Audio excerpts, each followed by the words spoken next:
Hello viewers, Assalamu alaikum everyone. Hope you are doing well. Alhamdulillah, I am also well.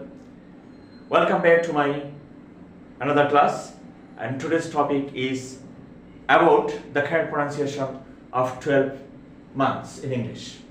Okay বন্ধুরা, আজকে আমরা ইংরেজি 12 মাসের নামের সঠিক উচ্চারণটি জেনে নিব। ওকে,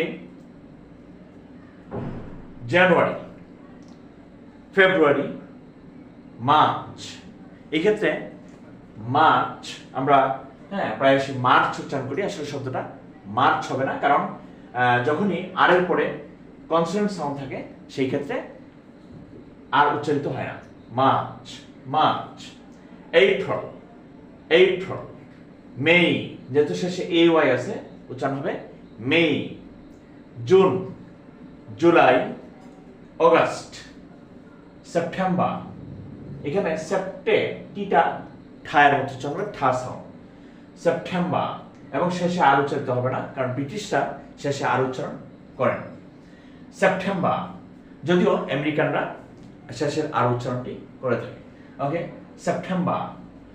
অক্টোবর, অক্টোবর, টিটা ঠা সাউন্ড হবে, অক্টোবর। নভেম্বর, নভেম্বর, শেষে আর উচ্চারিত হবে না, ডিসেম্বর, ডিসেম্বর।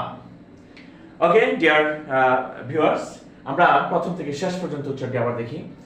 জানুয়ারি, February, March, April, May, June, July, August, September, October, November, December.